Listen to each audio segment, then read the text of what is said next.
everyone. Welcome back to What's Happening in Real Estate this week. I've got Conrad Zerini here with REMAX Escarpment, REMAX Niagara. Brian Hogbin with Mission 35 Mortgages. You see some of his billboards out there. And myself, Rob Golfi, with REMAX, the Golfi team. We're going to talk about, is it time for Canada to embrace 30-year mortgages, and also in a digital world, do real estate agents serve a purpose? I feel they do, and we're going to talk about that. Yep. But let's talk about mortgages. Brian, 30-year amortization. How much of a difference, like let's say on a five years makes on a mortgage payment? It's not that much of a big difference, or is it? It is. You know what? It can be the difference between, because we're seeing a lot of people refinance into a 30-year mortgage right now to save on payments and for qualification, right? So it can be the difference between someone keeping their home and getting into a home. Now, I want to bring you guys back into the time machine for a second, because this is interesting. Back in 2006, remember in 2006, it was 25-year mortgages. February of 2006, 30-year mortgages came out for insured buyers. Yeah. Couple months later, 35-year mortgages came out. Couple months later, 40-year mortgages. Yeah, so what the hell? Why don't they just keep that? What's going on? What you know? Well, so then we had the global financial crisis, right? So remember, because that happened in 2007, 2008, and then they retracted over the coming years. They went from 25 to 40, market went crazy. Then you went 40 back to 25 over the next couple of years. And I'm not in disagreement, because I do believe the first time home buyer to get in, it'll give them increased affordability if we give them like a 30-year mortgage again. But the challenge is that we're competing with inflation. And if you increase the amortization, it's going to drive prices up and drive people into the market. And the last time that the government made that change, we saw a spike, right? We saw like the global financial crisis. So I wish they would make a change, but I think we're far out from making a change on that. But they should make it mandatory that the next round, the next renewal, you got to drop it back 5, like to 25. Or you can't refinance. Yeah. You can't refinance, right? So then okay, we'll let you in the market, but then you got to really think about it, because there's not going to be a parachute here. Commercial mortgages do it all the time. My commercial mortgages, every time I renew something, I'm at 10 years, or you know that, Rob, you see it, they keep rolling it back, which I kind of like, because you've got some great equity there that you built up and you can refinance. But I think that's what should happen. You should be allowed 30 years, but you know what? The next renewal, you got to be 25. Absolutely. And if it was 40, you got to go 35 and, allow that, but you have to start to bring it back on your renewal. I think that's the way to go. And it's just a first time buyer. I think it's great, but it's almost like a subprime situation a little bit, totally. Like the U.S. Yeah. You know how people are. They're not good at saving. They're not good at, and then if their mortgage payment goes up, like once they hit let's say once they've paid down 5 years and or they want to refinance, I think it's going to be tough. And I get it that if we change amortization, it's going to spike up the market, and housing prices are going to start skyrocketing. But what's going to happen? Like I don't know if they're going to drop these rates down this summer, because the market's doing well right now, Conrad. Like if they drop a quarter point, half point, that could also spike. That's what they don't want to happen. Like, how do we manage this situation? Because builders aren't really building subdivisions with townhouses and single detaches. So we're stuck. Yeah, we're stuck. Even, it's funny, because there was an article in Globe and Mail today about Calgary, and everybody's, Calgary, Alberta market is really solid, and the condo market's really picked up a lot in Calgary. But you know what? They interviewed a bunch of builders, said, we're not doing anything until we see more of the needle move. So you're absolutely right, Rob. At the end of the day, and look, and the U.S. just announced that the inflation ticked up a little bit.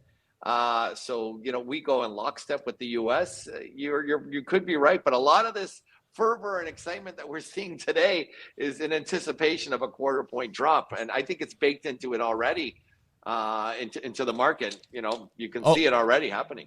Right? For sure. Absolutely. You know what? It's just, but I can't believe it. In 2006, you said that it went from 30, 35, and 40. 25, to 40, Yeah. right? Like it went from February to June to November, and they just took. But that was like there was something in the water back then. Remember, like we were riding a wave back then as well too. Well, yeah. If you really go back to the history, they household creation. They thought household creation was building rapidly at the time in the U.S. and Canada. That's why we had the crisis, especially in the U.S. They overestimated household creation, and they felt that they just overestimated it, and that was the end of the story. So they had so much glut of supply coming onto the market, and that all built in. And I don't think anybody saw that crisis coming, and it affected pretty much everywhere in the world, right? So they had to bring it back, like stroke of a pen. I love stroke of a pen. Right? Changes everything. Who's got the highest amortization in the world? Is it England?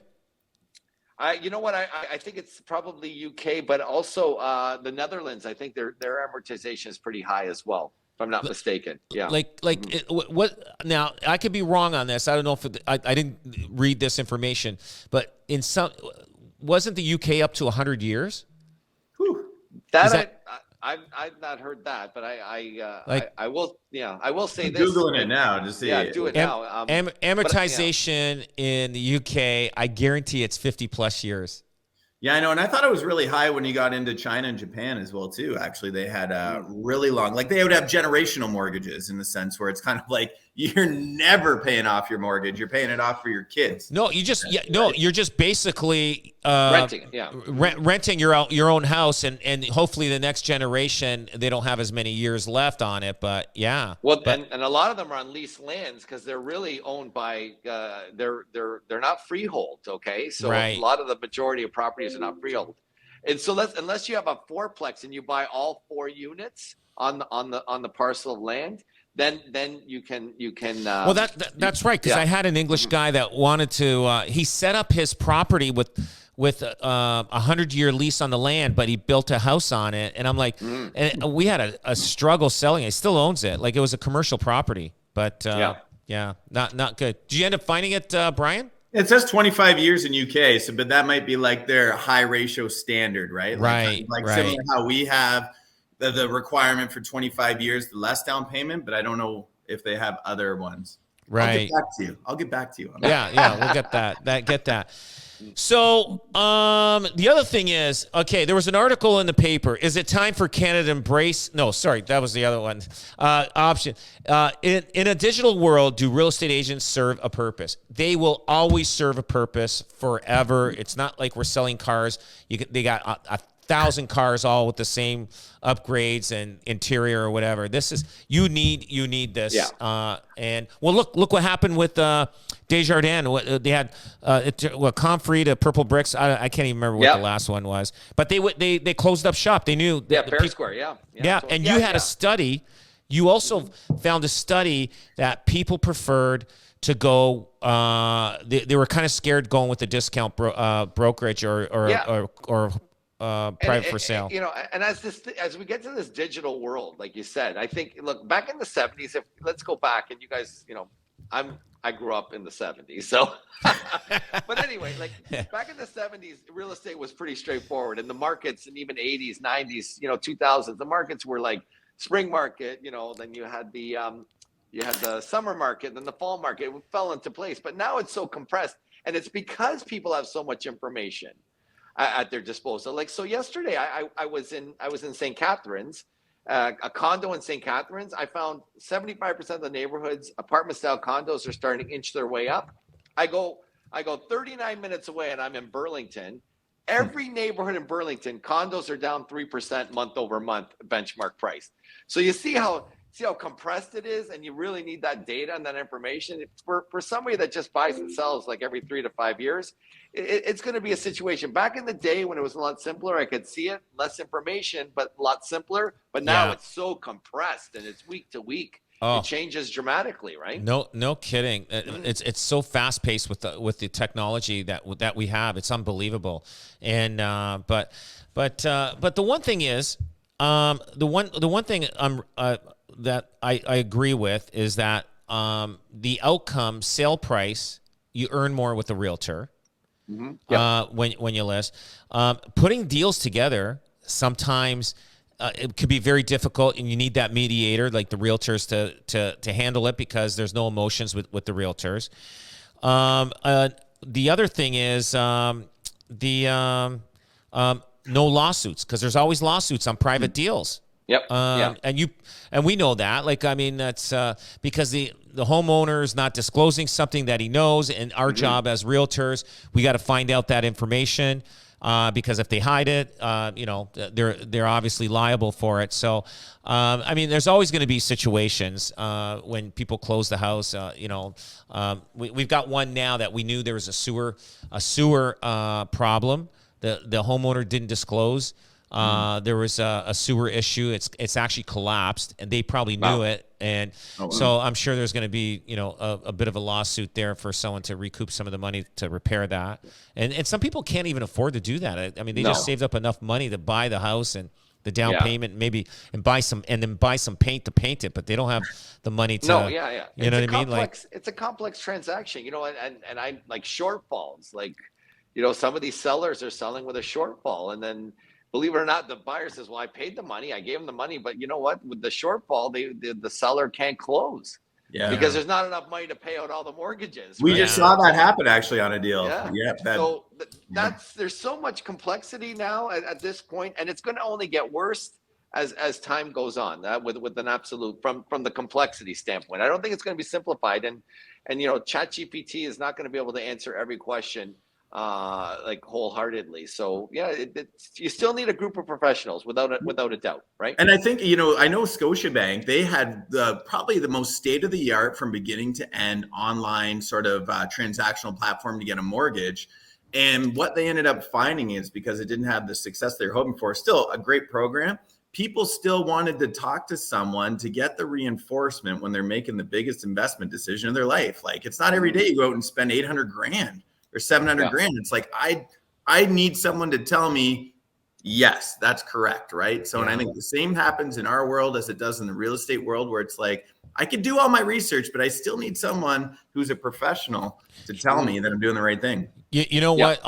Absolutely right. Brian, listen, I don't want to fill out something online and it spits out, you're qualified. I go and buy, and then I miss something. I rather deal with a person like yourself. If I'm getting a mortgage, I want to know, okay, do I have everything? You know what? Let the mistake happen on your part, not my part. Like, you know what I mean? Because did I fill it right? Like, I answered this. I could answer something that is on there that may disqualify for your mortgage. And really it just read it wrong. You know what I mean? Like, and meanwhile, I do qualify for a mortgage or whatever. But yeah, it's funny. I'm in the tax business a little bit as well too, and I was learning about this. You know how there's TurboTax, where you can get your taxes done online, and it's there's the H&R Block and the Liberty Tax sort of tax services companies. Yeah. They say that the average TurboTax person will file with either a Liberty Tax or H&R Block every 2 to 3 years, and you know why? Because they want someone to check their work. Because they've done it online for 2 years. I don't know if I'm doing this right. So I'd like someone check. So they come. See that? Yeah. So and that is like a streamlined platform, but that just goes to show to that human nature. Like, I need someone to look at what I'm doing.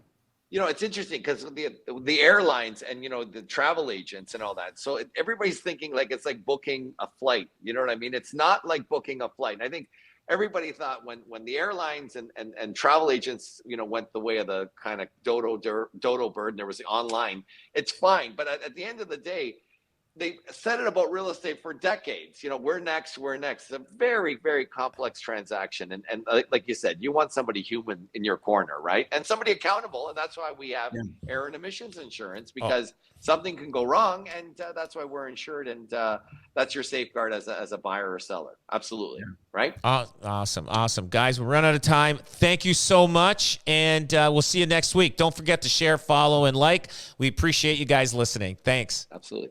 Thanks.